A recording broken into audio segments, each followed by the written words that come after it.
1,4.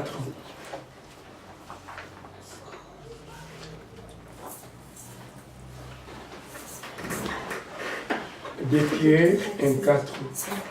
Tu as vu? Ok, tu vas lire pour d'autres versions, mais moi, on avance. Une seconde, épître de Pierre 1,4. Lesquels nous assurent de sa part les plus grandes et les plus précieuses promesses, afin que par elles, vous deveniez participants de la nature divine, en fuyant la corruption qui existe dans le monde par la convoitise. Amen. Amen. Ça, c'est une salutation que l'apôtre Pierre adresse dans cet épître. Nous voyons la seconde épître de Pierre. C'est le livre de la vraie connaissance, cet épître. Connaître la parole de Dieu, ou la connaissance de Dieu. Cet épître, c'est un livre de la connaissance de la parole de Dieu, et bien connaître Dieu. C'est très bien. Connaître la parole de Dieu. Parce que celui qui connaît la parole de Dieu va commencer à servir Dieu convenablement. Alléluia. Amen. Mais celui qui ne connaît pas la parole de Dieu va commencer à servir Dieu avec les désordres et des problèmes et des conflits dans la maison de l'Éternel. Et c'est pourquoi nous voyons des conflits partout dans le monde, dans les églises, parce qu'il manque de la connaissance. Même au niveau des médias, on dit n'importe quoi, parce qu'il manque de la connaissance. C'est pourquoi l'apôtre Pierre intitule son épître, c'est le livre de la vraie connaissance de la parole de Dieu. La vraie, parce qu'il y a aussi la fausse connaissance. Mais ici, c'est la vraie connaissance de la parole de Dieu. Par le passé, la question de l'auteur de cette seconde épître a fait problème. Pourquoi ça a fait problème? La Bible va nous parler d'où viennent ces problèmes depuis le passé. La lettre fut ajoutée très tard seulement au canon de l'Écriture. Parce que en lisant l'épître de Pierre, nous voyons que beaucoup se réfèrent à la parole de Dieu que les apôtres disaient. Ils n'arrivaient pas à comprendre de quelle pierre s'agit-il. Parce qu'il y a tant d'autres pierres. Mais à partir des canons, on a découvert que non, cette épître appartient à Pierre. Et selon son expression. Amen. Amen. Et c'est pourquoi on lit aussi de Pierre 1,4. Si nous commençons par 1, pour comprendre très bien. Simon Pierre, serviteur et apôtre de Jésus-Christ, à ceux qui ont réussi, on partage une foi de même prix que les nôtres, par la justice de notre Dieu et du Seigneur Jésus-Christ. Que la grâce et la paix vous soient multipliées par la connaissance de Dieu et de Jésus notre Seigneur. Amen. Amen. Il salue les enfants de Dieu. Il salue d'autres apôtres, d'autres serviteurs, d'autres brebis de Dieu. Par la connaissance qu'il avait reçue de la parole de Dieu. Un apôtre qui transmet sa connaissance auprès des brebis de Dieu. Il était parmi les apôtres persécutés. Alléluia. Amen. On verra. Et il salue aussi les serviteurs, les collaborateurs dans les champs missionnaires. Par la grâce qu'on a reçue, par la même foi. Pour reconnaître, avoir la connaissance de Dieu. La connaissance de la parole. Et lorsqu'on jette ici les versets qui nous concernent, lesquels nous assure de sa part les plus grands et les plus précieuses promesses. Que cette parole nous annonce les plus grands et précieuses promesses. La parole de Dieu, c'est le testament du Dieu visible et invisible. Alléluia. Amen.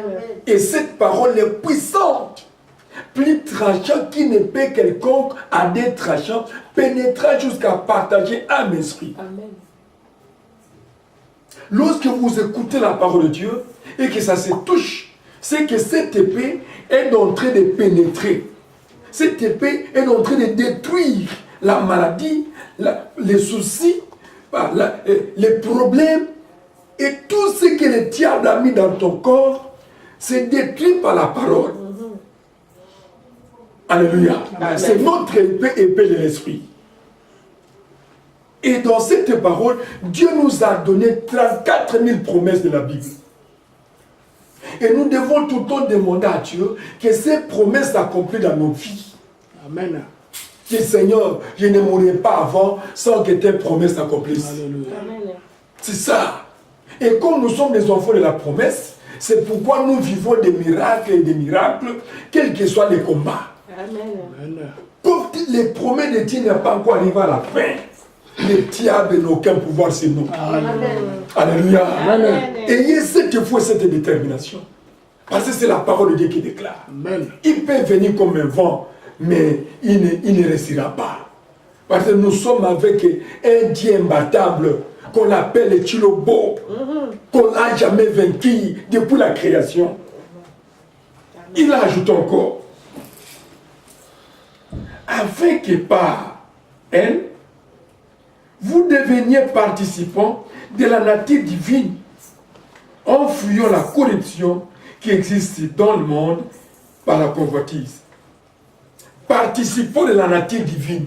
C'est qu'au dernier jour, nous aurons une autre nature. Il y a la nature charnelle et la nature divine. Et cette nature est en nous, incarnée par Christ, que nous transportons. Amen. Mais ces jours-là, ça va se réaliser. Et pourquoi l'apôtre Pierre parle ainsi? Parce qu'il ne veut pas qu'on puisse être persuadé par la convoitise de ce monde. Qu'on ne puisse pas perdre la foi, qu'on ne puisse pas perdre déçu, qu'on ne puisse pas laisser abandonner la foi par la convoitise de ce monde. Parce qu'il y a beaucoup qui sont persuadés, qui sont déçus. Il y a l'apostasie, qui est la foi. Les autres parlent à l'église seulement pour compléter le nombre effectif. Mais ils ne parlent pas à l'église pour se croiser avec Jésus, pour écouter la parole du Seigneur. Amen. Et Paul, apôtre Pierre, ne voulait pas que cet esprit-là nous anime. C'est pourquoi il était vraiment sévère dans ses écritures. Et il dit là que ça c'est l'épître de la connaissance. Que cette convoitise a touché beaucoup de chrétiens. Beaucoup de soi-disant. Moi je les appelle les soi-disant. Parce que dire chrétien ça pèse. Chrétien c'est comme Christ. Mais les soi-disant, c'est ceux qui sont de gauche et à droite. Ils ne pratiquent pas, ils peuvent pratiquer tout comme ils ne peuvent pas pratiquer. Il peut avoir la crainte tout comme il peut avoir la crainte, les soi-disant.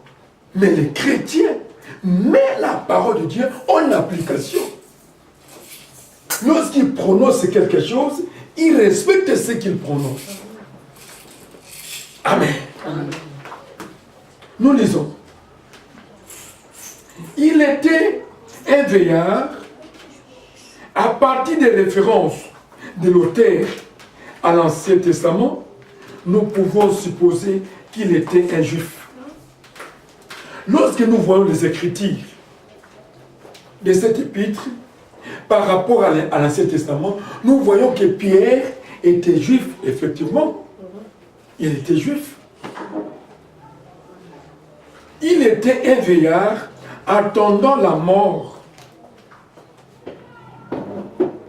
Il était vieil, attendant la mort. Vous savez, il y a quelque chose que beaucoup de parents manquent. c'est faire connaître aux enfants de l'histoire. On n'efface jamais l'histoire. Et Pierre avait écrit cette épître pour montrer au peuple juif que Christ viendra. Et nous avons un autre corps incorruptible qui nous attend derrière jour. Et si vous lisez dans l'épître de Pierre, vous allez démontrer, Pierre est en train de parler si la promesse de Dieu.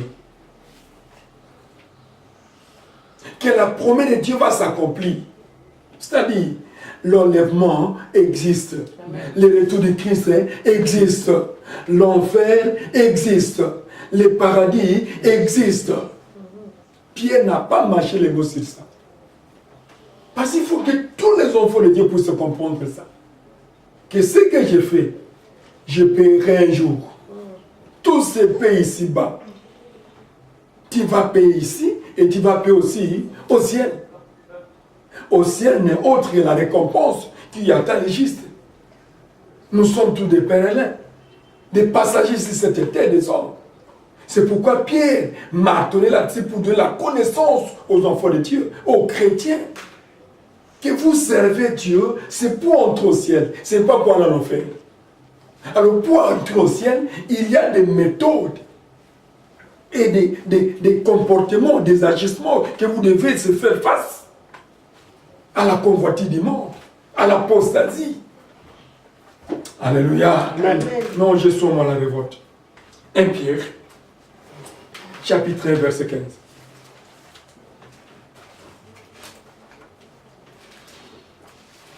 « 1 Pierre 1, 15. Ma fille, tu as vu? Oh, aujourd'hui tu es en retard. Ok, j'avance. Mais, puisque celui qui vous a appelé est saint, vous aussi soyez saints dans toute votre conduite. » Amen. Amen. Parce que celui qui vous a appelé est saint, vous aussi soyez aussi saints dans votre conduite. Bien aimé. La Bible nous dit de rechercher la paix avec tous et la sanctification. Je prends la deuxième phrase. Rechercher la paix avec tous et la sanctification. Et la conjonction des coordinations qui relient des propositions juxtaposées. Je prends maintenant et la sanctification, sans laquelle personne ne verra le Seigneur. Ce n'est pas les péchés qui verront Dieu, non. Les péchés verront Dieu seulement pour le jugement, pour aller à l'enfer. Mais ceux qui verront Dieu, c'est ceux qui se sanctifient de jour au jour. Parce que lui-même est saint, et nous aussi qui le sommes. Nous les chrétiens, qui le sommes, nous devons être saints comme lui-même. Et comment est-ce qu'on peut se sanctifier? C'est à travers la parole de Dieu que nous écoutons. Amen. On doit se sanctifier par la parole de Dieu que nous écoutons. On doit se sanctifier par la vie de prière. On doit se sanctifier par l'écoute du Saint-Esprit. La parole de Dieu fait un travail dans nos vies. L'homme est sanctifié par la parole. Lorsque vous écoutez ce message, je suis en train de vous sanctifier par la parole. C'est Dieu lui-même qui nous lave par sa parole. Là, il y avait des erreurs, les écailles tombent au moment où tu écoutes l'évangile. Et lorsque tu te sanctifies par la parole, c'est pour cette raison, lorsque tu t'es sanctifié et tu te sanctifies de jour au jour, ta parole qui sort de ta bouche aura des effets. Amen. Devant les diables et devant les sorciers. Au nom de Jésus-Christ, cet esprit sort. Parce qu'il voit une vie de sanctification en toi. Amen. Il voit la vie de la sainteté en toi. Je vous donne un exemple. Même s'il y a un peu de temps qui nous reste. Jésus-Christ face au démon de Gadara. Christ n'avait pas dit quelque chose. Mais sa présence lui-même Jésus. en voyant la sainteté qui est en lui. C'est de moi comment ça s'est manifesté. Qu'y a-t-il entre toi et nous, l'homme de Galilée, qui est venu nous perdre? Alléluia. Amen. Cette vie de la sanctification, c'est ce que nous devons chercher. On doit chercher ça tous les jours, dans nos pensées, dans nos paroles, dans nos comportements, partout où nous travaillons, la vie de la sanctification. Même si tu travailles, tu commences à chanter en toi. Les gens te voient comme une folle ou un fou, tu n'es pas fou, mais tu es en connexion avec le ciel. Pour être propre devant Dieu. Un jour, j'ai senti la révolte. Lorsqu'on m'avait appris, un sorcier avait bouffé un homme de Dieu. Non. Non. Un sorcier bouffait un homme de Dieu. C'est que quelque part, il n'y avait pas la vie de la sanctification. Les sorciers ne peuvent pas me bouffer. Pour me bouffer, il faut bouffer d'abord Jésus-Christ. Quelqu'un qu'on ne peut pas bouffer. Alléluia, acclamons le roi des rois, baptisé et merveilleux. Non, c'est trop dit, ça pèse. J'ai senti au moins la révolte. Voilà les chrétiens, l'exemple des chrétiens. Ça, c'est Christ. L'eau ressemble à la vie d'un chrétien. Alléluia. Amen. Alors, pour avoir cette eau, il faut casser quoi? De l'eau, la bouteille. La bouteille. Donc, nous sommes cachés. Nous sommes protégés même. Mais comment un sorcier peut casser Jésus pour te... Non. Non. Moi, je ne peux pas croire. J'ai été combattu par 7 sorciers pendant 3 ans. Ils mettaient des poisons dans les aliments. Si j'ai pris ça, ça se transforme en sang. Et même on confessait comme son témoigné, j'ai pleuré. J'ai même toi que j'avais assisté. Et je lui pose la question, quel mal as-tu fait? Oh, vos prières nous ont péché de voler. C'était ça la réponse. Regarde la qualité d'un serviteur qui craint Dieu, qui s'est sanctifié. Il devient un intouchable dans le monde des ténèbres. Amen. Alléluia. Amen. Il faut demander que Dieu te rend intouchable. Amen. Que Dieu te rend intouchable devant les sorciers, devant les magiciens. Quels que soient les travaux, c'est nul. Oh non, c'est terrible. 1 Pierre 1, 15. Qu'est-ce qu'on nous dit?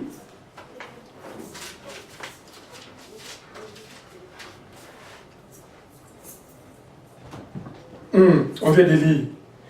Mais puisque celui qui vous a appelé est saint, vous aussi soyez saints dans toute votre conduite.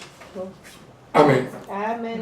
Il connaît bien la vraie situation spirituelle de ses lecteurs. Même tous ceux qui me suivent dans Facebook, dans mes prédications, je les demande de se sanctifier. La vie éternelle appartient à tous ceux qui sont sanctifiés. Amen. Ce n'est pas au péché, non. Si bien que tu as la foi, mais une foi qui ne se sanctifie pas, c'est une foi nulle. La foi doit marcher avec la sanctification. 1 Pierre 1, 4.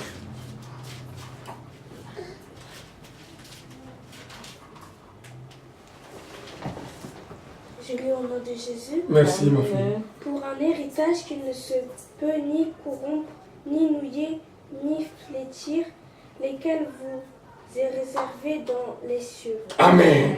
12 maintenant. Continuez, verset 12. Il leur fit. Il leur fit relever que ce n'était pas pour eux-mêmes, mais pour vous qu'il était les dispensateurs de choses que vous ont annoncées maintenant, ceux qui vous ont prêché l'évangile par le Saint-Esprit envoyé du ciel et dans lesquels les anges désirent plonger leur regard. Amen. Alléluia. Amen. Que Dieu te bénisse, ma fille. Amen. Pour un héritage qui ne se peut ni corrompu, ni souillé, ni flétri, lesquels vous est réservé dans les cieux. Un héritage.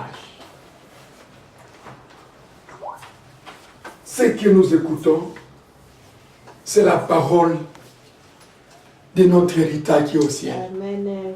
Amen. Nous écoutons cette parole pour te signifier que nous avons un héritage au ciel. Cet héritage-là, personne n'aura, il n'y a que toi-même. Alléluia. Amen. Et c'est pourquoi il faut amener tes enfants, vos enfants à l'église, qui comprennent que nous avons un héritage. En dehors de ce monde, nous avons un héritage. Cet héritage, c'est la vie éternelle. Amen. Cette vie est cachée où? En Jésus-Christ. Et il a ajouté encore, je résume ça, parce qu'il y a tant d'autres versets qu'on va lire, que par l'évangile, par la prédication de l'évangile, que nous gagnons les âmes pour les amener dans cet héritage-là.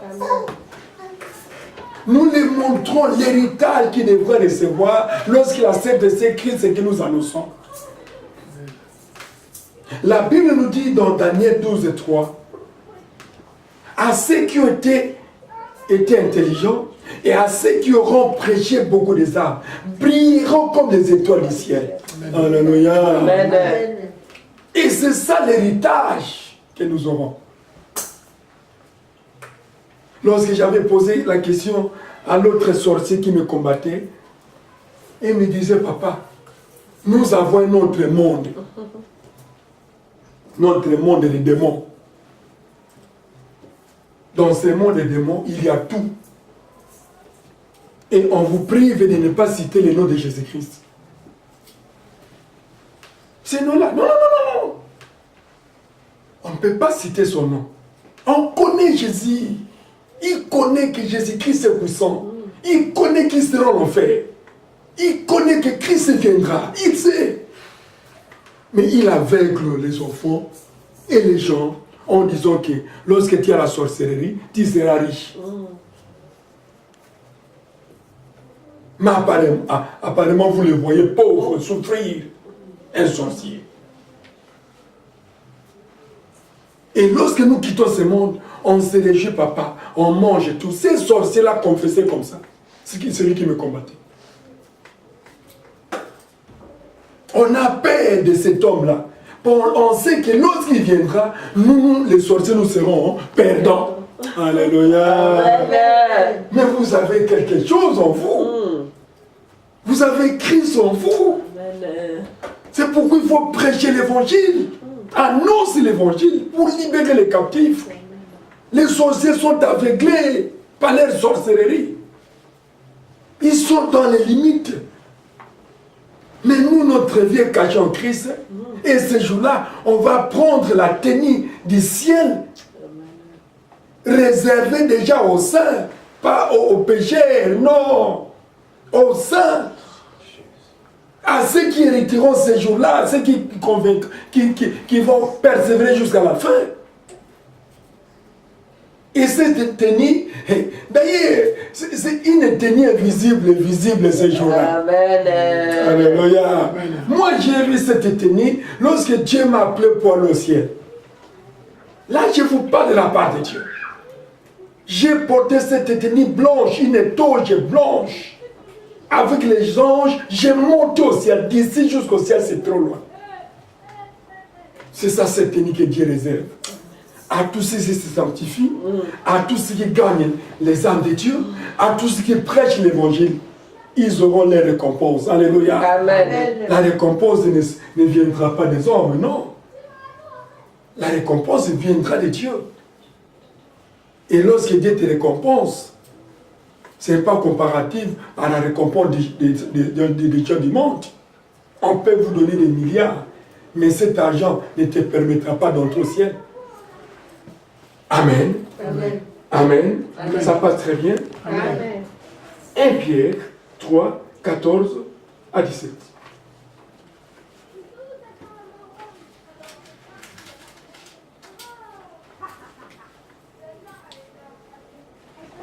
D'ailleurs, hein, tu as vu? Allez-y. Jésus. Amen. D'ailleurs, quand vous souffrirez pour la justice, vous seriez heureux. N'ayez aucune crainte et ne soyez pas troublés, mais sanctifiez dans vos cœurs Christ le Seigneur, étant toujours prêt à vous défendre avec douceur et respect devant quiconque vous demande raison de l'espérance qui est en vous. Et ayant une bonne conscience, afin que la même où il vous calomnie, comme si vous étiez des malfaiteurs, ceux qui décrivent votre bonne conduite en Christ soient couverts de confusion. 17. Car il vaut mieux souffrir si telle que la volonté de Dieu en faisant le bien qu'en faisant le mal. Amen. Amen. Alléluia. Que Dieu te bénisse, ma fille. Amen. D'ailleurs, quand vous souffrez, vous souffrirez pour la justice, vous seriez errés. N'ayez aucune crainte et ne soyez pas troublés. Souffrez pour la justice. Soyez heureux. Les justes sont tout le temps combattus. Alléluia. Amen. Là, je vous dis franchement, les justes sont tout le temps combattus. Je prends l'exemple de Job. La Bible dit, Job fit un homme pieux et juste devant Dieu. Mais regarde ces combats. Les diables l'ont menacé jusqu'à la dernière expression. Mais Dieu n'a pas permis qu'il puisse toucher son âme. Et après le combat, il a vu les bénédictions se multiplier. Alléluia. Amen. Accepter de souffrir étant que juste. En faisant toujours le bien. Mais sanctifiez dans vos corps Christ le Seigneur, étant toujours prêt à vous défendre avec douceur et respect, devant quiconque vous demande raison de l'espérance qui est en vous. Christ est toujours prêt à nous défendre dans tous les combats qui nous arrivent. Amen. La Bible nous dit, les malheurs atteignent souvent les justes, mais l'Éternel l'en délivre toujours. Ça, c'est un verset réel. L'Éternel l'en délivre toujours. Les malheurs n'atteignent pas les pécheurs, parce que c'est leur domaine, non? Leur sillage. Mais injuste, on peut les taxer de n'importe quoi. Mais Dieu les délivre toujours. Amen. Il y a un auteur qui disait, au moment où le mensonge a encerclé le monde, pendant que le mensonge encercle le monde, la vérité porte les chaussures. Alléluia. Amen. Oui, maman, papa, pour mentir, c'est facile. Pour salir la réputation de quelqu'un, c'est facile. Mais lorsque la vérité viendra, et la vérité vient doucement et lentement, et le monde va commencer à te donner raison. Ah, non, cet homme avait raison. Souvenez-vous de Jésus-Christ. On l'avait acquilé, non? L'enfant d'un charpentier. Parfois, c'est un Bézébou parce qu'il chasse les démons. On a dit n'importe quoi. Au moment où on les critiquait dans le monde, la vérité portait les chaussures, lentement et doucement. Et s'ils la croient, ils ont dit, assurément, assurément, Ça, c'est un fils de Dieu. Amen. On avait crucifié un innocent, un Noah de Dieu. Alléluia. Amen. C'est un ami intime de ceux qui il s'adresse et qui nomme bien-aimé. Pierre s'adresse aux amis intimes. Même Christ disait, je ne vous appelle plus frère, mais je vous appelle ami. Il y a différence entre un camarade et un ami. J'épingle là-dessus. Un camarade, c'est quelqu'un que vous connaissez dans les quartiers. Bonjour, bonjour, c'est Sali. Chacun s'évade dans ses occupations. Et chacun fait ses activités. Mais un ami, c'est celui qui est en train de compatir dans vos malheurs et dans vos bonheurs. Dans la souffrance, il est à côté de toi. Dans les malheurs, dans les bonheurs, il est à côté de toi. C'est pourquoi Christ a dit, je ne vous appellerai plus des frères, mais vous serez mes amis. C'est pourquoi dans les malheurs, Christ est avec nous. Dans les bonheurs, Christ est avec nous. Amen. Lui-même dit, je ne vous abandonnerai jamais et je serai avec vous tous les jours jusqu'à la fin du monde.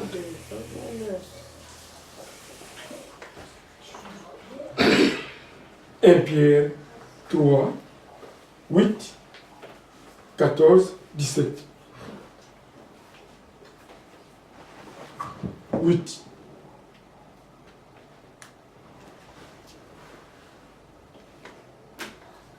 Je lis au nom de Jésus. Mm. Lui que vous aimez sans l'avoir vu, en qui vous... Non, 1 Pierre 3, 8. Enfin soyez. Je lis au nom de Jésus. Oui. Enfin, soyez tous animés des mêmes pensées et des mêmes sentiments, pleins d'amour fraternel, de compassion, d'humilité. Que le Seigneur te bénisse. Merci beaucoup. Gloire au Seigneur. On a beaucoup de lecteurs ici. Enfin, soyez tous animés des mêmes pensées qui est en Christ, des mêmes sentiments qui est en Christ, plein d'amour fraternel qui était en Christ, de compassion qui était en Christ et d'humilité qui était en Christ. Tous ces caractères-là, nous avons vu auprès de notre Seigneur Jésus-Christ. Christ était plein de compassion, plein d'humilité. Il avait été animé par l'amour fraternel, parce qu'il avait ses frères. Je vais donner la liste des frères de Jésus, non? Vous avez vu? Vous connaissez ça. Alléluia. Christ n'avait pas abandonné ses frères. C'est-à-dire quoi? Après sa naissance, Joseph avec Marie ont fait encore des enfants. Et le ministère de Christ a fait 33 ans sur terre. Écoutez bien, 33 ans. Un enfant pour grandir, il faut qu'il soit à l'âge de 15 ans. N'est-ce pas? Mais Christ a fait 33 ans. Donc après la naissance de Christ, il y avait ses frères de Gilles, Jacques et Simon. Ce sont des frères de Christ. Et Christ avait l'amour fraternel. C'est pourquoi même nous servons Dieu, on ne peut pas abandonner nos familles. Incroyable. Ce n'est pas tout le monde qui se sont convertis comme vous et moi. Nous, vous et moi, nous avons reçu la grâce, mais pas eux. Mais malgré leur incrédulité, on doit les aimer pour annoncer l'évangile. Amen. Alléluia. Amen.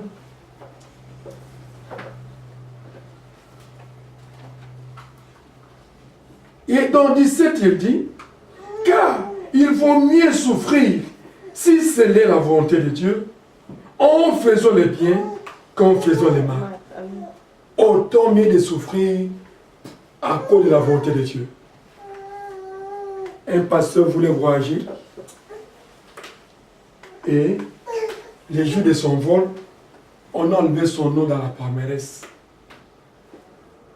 Il est rentré, il commençait à gémisser dans la maison. Pourquoi? Vers 20 h, l'avion qu'il a laissé, qui voulait voyager, a fait l'explosif au coup de route. Il a commencé à demander pardon et remercier le Seigneur. Regarde, c'était la volonté de Dieu qu'il puisse voyager. Mais Dieu n'avait pas permis qu'il puisse prendre ses vols. Souffrir pour la volonté de l'Éternel. Dieu va te récompenser. Amen. Amen. Amen. Nous descendons.